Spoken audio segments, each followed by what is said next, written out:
really fact. The storage of truth. আমরা এই মিটিংটা ডেকেছিলাম বিশেষ করে ঈদে নৌপথে যারা চলাচল করেন সেই নৌপথের সাথে রিলেটেড রাস্তাতেও যারা চলাচল করেন সবাইকে মিলে এখানে সবাই আছেন, মালিক পক্ষ আছেন, শ্রমিক পক্ষ আছেন, সরকারি পক্ষ আছেন এবং যারা ইমপ্লিমেন্ট করবেন আদেশ তারাও আছেন। তো সবার সাথে কথা হয়েছে, আমরা কিছু ইনস্ট্রাকশন দিয়েছি এবং এই ইনস্ট্রাকশন ওনারা মাথা পেতে নিয়েছেন এবং যেহেতু ইনস্ট্রাকশনগুলো কার্যকর হবে ওনাদের সুবিধার জন্য, যাত্রীদের সুবিধার জন্য। প্রথম হচ্ছে যে আমরা এই কাজটা শুরু করব 15th of Ramadan, 15 রমজান থেকে 15 রমজান থেকে এই যা যা বলা হয়েছে এগুলো কার্যকর শুরু হবে। তার মধ্যে প্রথম কথা যেটা বলেছি, 0 পয়েন্ট থেকে সদরঘাট এই রাস্তা উন্মুক্ত রাখতে হবে। যত্রতত্র বাস, 3টা বাস একসাথে দাঁড়িয়ে বন্ধ করতে পারবে না। পারলে আমি রিকোয়েস্ট করেছি পুলিশকে যে ওনারা 3 জায়গায় ওনাদের ক্রেন নিয়ে দাঁড়িয়ে থাকবেন, দরকার হলে বাস ক্রেন শুধু উঠিয়ে নিয়ে যাবে, hacker crane what ever it is. আমি বাস মালিক সমিতির এখানে লোকজন আছেন তাদেরকে রিকোয়েস্ট করব যে রেকার দিয়ে, হ্যাঁ, আর আপনারা এক একটা বলেন না, আমি ওইটা চাল একটা দুইটা বাস নিয়ে গেলে আমার মনে হয় আমাদের দেশে খুব ক্ষতি হবে বলে মনে হয় না। এই রাস্তায় যে গোলাপ শাহ বাজার থেকে শুরু হয় সদরঘাট পর্যন্ত একটা এমন বিশৃঙ্খল অবস্থা হয় যে কেউ 3টার সময় রওনা হলেও লঞ্চ ধরতে পারে না 7টার সময়। এইটা একটা সভ্য দেশ, একটা সভ্য শহরে এটা হয় না।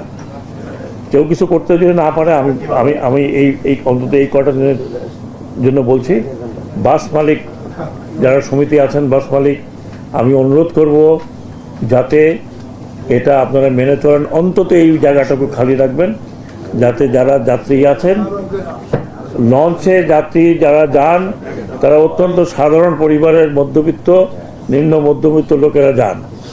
নাহলে যাদের গাড়ি আছে তারা আজকাল পদ্মা সেতুর উপর দিয়ে 700 টাকা করে দিয়ে তো আগেই চলে যাবে, বাসও যাবে। এটা হলো নাম্বার 1। নাম্বার 2 হচ্ছে কোনো সিরিয়াল ব্রেক করা যাবে না। এবং সিরিয়াল ব্রেক করা আমি মুখে মুখে বলছি না, শুধু সিরিয়াল ব্রেক করলে ওনারা এখানে মালিক সমিতির আছেন লোকজন, ওনাদের সামনে বলা হয়েছে যে ওই লঞ্চের এগেনস্টে অ্যাকশন নেওয়া হবে, দরকার হলে তার লাইসেন্স সাসপেন্ড করব। যদি সিরিয়াল ব্রেক, সে যেই হোক, তার যত পাওয়ারই থাকুক না কেন, সরকারের আইন তার চেয়ে বড় পাওয়ারফুল আর কিছু নাই আল্লাহর দুনিয়াতে। মানে দুনিয়াতে এটা হলো বড় পাওয়ার, বাকি তো আল্লাহর ইচ্ছা, আল্লাহ তো যা কিছু তাই করতে পারেন। নির্ধারিত ভাড়ার উপরে কোনো ভাড়া নেবেন না। এবং ওনারা বলছেন যে এখন যে ভাড়াটা নেন ওটা প্রকৃত ভাড়া নয়, কাজে নির্ধারিত ভাড়ায় ওনারা এখন যাত্রী নিচ্ছেন না, যাত্রী কম ভাড়ায় নিচ্ছেন। ওই নির্ধারিত ভাড়া ঈদের দিন বা ঈদের এই 15 তারিখ থেকে নির্ধারিত ভাড়া হবে, ওটা ওনারা আজকের থেকে বা কালকের থেকে টাঙিয়ে রাখবেন যাতে যাত্রীরা দেখতে পারে যে এখন ওনারা কী পয়সায় যাচ্ছেন, নির্ধারিত ভাড়াটা কি। নির্ধারিত ভাড়ার বাইরে ওনারা ভাড়া নেবেন না। প্রতিটি লঞ্চ যেগুলো রাত্রে চলাচল করবে বিশেষ করে তাদের জন্য বলা হয়েছে 1-3, একজন কমান্ডার, 3 জন আনসার। এবং আনসারদের বিহেভিয়ারের ব্যাপারে অলরেডি বলা হয়েছে যে আনসারের কাজ হচ্ছে যাত্রী সুরক্ষা দেওয়া, আনসারের কাজ এই অন্য কোনো কাজ নাই। এবং এটা মালিকরা দেখবেন, তাদের জন্য যে জায়গাটা দেওয়া হবে ওটা দে হ্যাভ টু ইউজ। এতে কমপ্লেন আসে যে তারা আবার এটাকে সাবলেট করে, সেটা যেন না হয়। অতিরিক্ত যাত্রী বহন করতে পারবেন না। অতিরিক্ত যাত্রী বহন করলে আমাদের ইন্সপেক্টর থাকবে, শুধু সদরঘাটে না, রাস্তায় কোনো যদি নেন কোনো কোনো কোনো লঞ্চ মালিকেরা বা জাহাজ মালিকেরা, সেটার জন্য কোস্টগার্ডকে বলা হয়েছে, সেটার জন্য নৌ পুলিশ এবং আমি নৌবাহিনীকেও অনুরোধ করেছি এইটা চলে যাবে নৌবাহিনীর কাছে, কারণ নৌবাহিনীকে অ্যারেস্টের ক্ষমতা দেওয়া আছে, তো ওনারা ওনাদের কাজ করবেন। অহেতুক কোনো পুলিশ, কোনো নৌবাহিনীর লোক, নৌ পুলিশ অথবা র্যাব অথবা কোস্টগার্ড অহেতুক কোনো লঞ্চে উঠে তল্লাশি শুরু করবেন না। ও যদি সেটা করেন তাহলে আমি লঞ্চ কর্তৃপক্ষকে বলবো আপনারা একটা কমপ্লেন দেবেন, উই উইল টেক অ্যাকশন। ওখানে পাক বিতণ্ডতা করার কোনো কারণ নেই।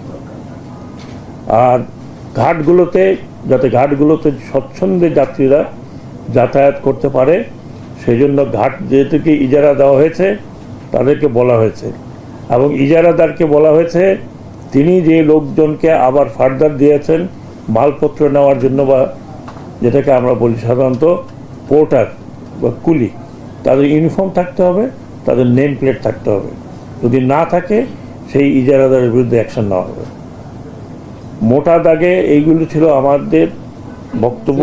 স্পিড বোট চলবে না, বাল্কহেড রাতে চলবে না, এবং একটা লঞ্চ আরেকটা লঞ্চের সাথে রেস করবে না। ফিটনেস থাকতে হবে, ফিটনেস ইন্সপেকশন এখন থেকেই এই কালকের থেকে শুরু হবে। যারা যারা ঈদে চালাতে চাচ্ছেন, এখনও অনেকে ডকইয়ার্ডে ঠিকঠাক করছেন, তারা যেন ফিটনেস সার্টিফিকেটটা নিয়ে নেন। অন্যথায় তারা কিন্তু যদি তাদেরকে রাস্তায় ধরে নিয়ে যাওয়া হয় সেটার জন্য কর্তৃপক্ষ বা সরকার দায়ী থাকবে না। আমরা যতদূর সম্ভব যাত্রী সকলের নিরাপত্তা চেষ্টা করছি। আমি লঞ্চ মালিকদের অনুরোধ করেছি তারা যাতে নির্ধারিত স্পিডে চলাচল করেন। নির্ধারিত স্পিডে তাড়াতাড়ি করে যাওয়ার দরকার নেই।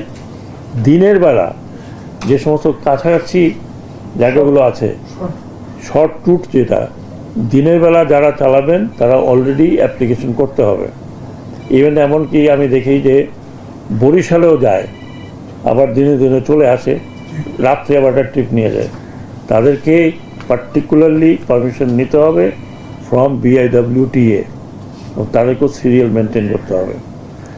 মোটা দাগে স্পিড বোট চলবে না রাত্রেবেলা কোনোভাবেই। এটা কে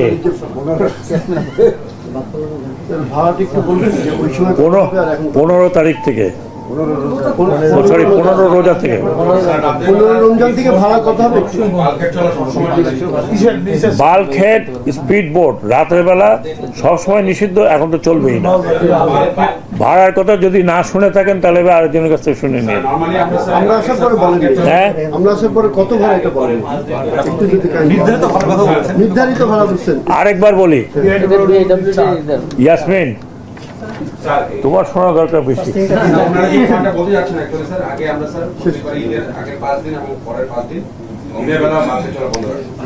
Whatever you do it. আমি ইন জেনারেল বললাম, হ্যাঁ কবে থেকে 5 দিন পরে আর 10 দিন করার অসুবিধা নাই।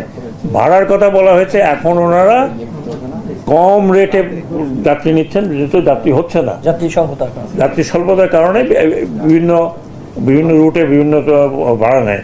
আমার কাছ থেকে নিচ্ছে 3000 টাকা। কোথায় মালিক? হ্যাঁ, ওই যে উনি আমার কাছ থেকে প্রশ্ন নেবে না, তারপর বলে স্যার 3000 টাকা দেন। তো 3000 টাকা দিচ্ছে। আরেক তুমি বোধ হয় 6000 দিচ্ছ দুজনে মিলে। আচ্ছা, বলছে যে যাত্রী হয় না, ওনার কেবিন খালি, আমাকে 3000 টাকা কেবিন দিচ্ছে। হ্যাঁ, হয়তো বিনা পয়সা নিতে আসলো। ভাড়া নির্ধারিত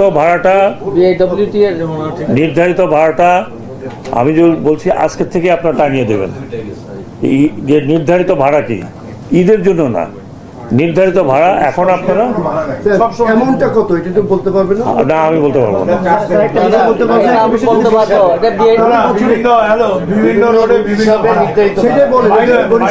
এক মিনিট জাস্ট এ মিনিট ভাই, 1 মিনিট। এখানে ভাড়া নির্ধারণের জায়গা না, ভাড়া নির্ধারণের জায়গা হচ্ছে BIWTA।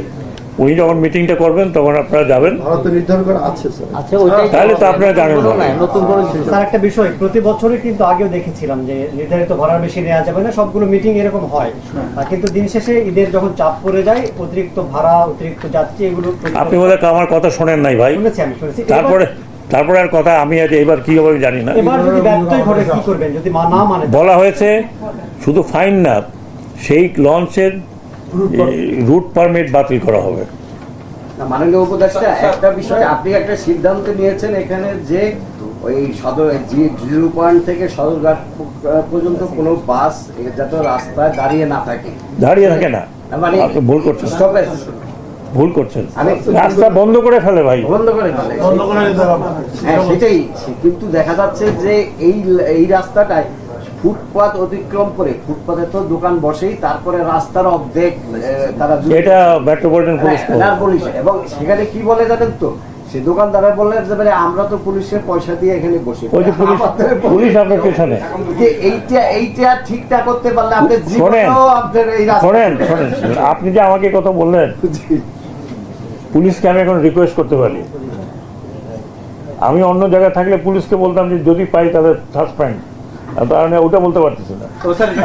একদম সত্যি সব জায়গায় বলে, সব জায়গায় এইটাই বলে। ওই যে পুলিশের ওই যে কোথায় আছেন আপনি, ডিসি ট্রাফিক লালবাগ, এবং আপনার কথা শুনছে উনি, শুনছে। স্যার আরেকটু স্পষ্ট করার জন্য জিজ্ঞেস, ভাই শোনেন, একটা কথা শোনেন, সব কিছু সলিউশন তো আমার কাছে নাই। নির্দেশ তো দেওয়া হয়ে গেছে, আর কি নির্দেশ দেবো? আর পরিষ্কার হওয়া লাগবে না। সবসময় যে ভাড়াটা হয় এই যে ঈদের যে আপনি বলছেন নির্ধারিত ভাড়া, তার চেয়ে বাড়বে না, ওই ভাড়াটাই থাকবে স্যার। এটা একটু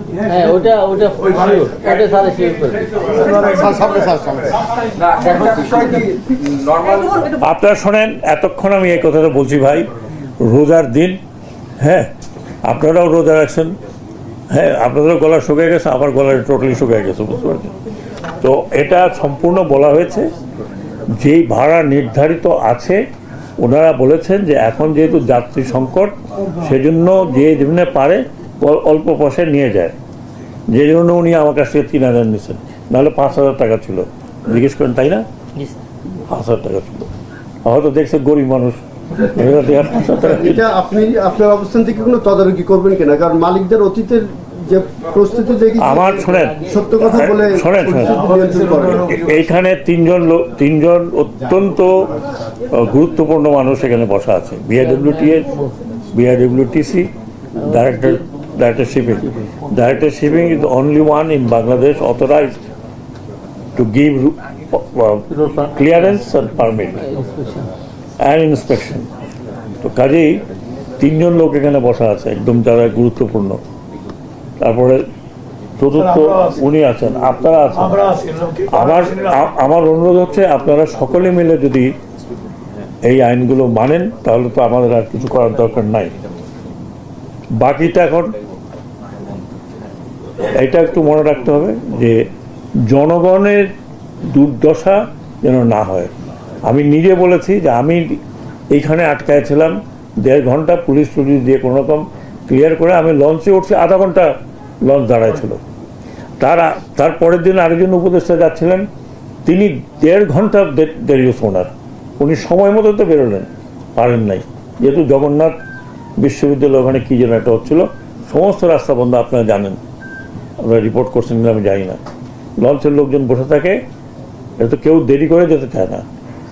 কিন্তু রোজার সময় আমার নিজের অভিজ্ঞতা যে বাসার থেকে 1টার সময় বাইরে সময় মতো পৌঁছে যায় না, এইরকম সমস্যা। আশা করি এবার অনেক কিছু বলেছি এবং আমি আপনাদেরকে অ্যাসুরেন্স দিতে পারি, আই উইল মাইসেলফ গো। আমি নিজে দেখব। আপনারা এতদিন নিশ্চয়ই আমাকে চিনেছেন যে আমি যদি বলি আমি যাব, তার মানে আমি যাব, সদরঘাটে যাব, আমি নিজেই যাব ইনশাআল্লাহ। দোয়া করেন যে হাঁটাচলা করতে পারি। এটা প্রথম ঈদ, যে কথাগুলো আসছিল ভাড়া নৈরাজ্য, যাত্রী নৈরাজ্য, সবগুলো গত এই পদধারীরা ছিলেন, তারপরে সেগুলো হয়েছে। প্রশ্নটা হচ্ছে যে সেই জায়গা থেকে আপনি যেটা বলছেন শেষ পর্যন্ত সেটা থাকার জন্য কতটুকু হবে, মানে বাস্তবায়ন হবে? আমি তো অত্যন্ত আশাবাদী, নাহলে আমি এতক্ষণ এই রোজার মধ্যে এতক্ষণ কেন কথা বলবো? আমার কি কথা বলার শখ আছে, কিন্তু এত শখ তো নাই। এবং আমি যখন বলছি যে আমি আই উইল গো মাইসেলফ, যদি প্রয়োজন হয় তাহলে I will take a train. সারা বাংলাদেশে ডিসি এসপি এখন সব এখানে আছে, সব অনলাইনে। ভাই হর্ষবর্ধন যখন বঙ্গজয় করছিল কি হয়েছিল তো আমি জানি না, আমি আমার কথা বলতে পারবো। তুমি এখন পুরানো যে আগে কি হচ্ছিল, আগে তো অনেক ভালো জিনিস হচ্ছিল, খারাপ জিনিস হচ্ছিল।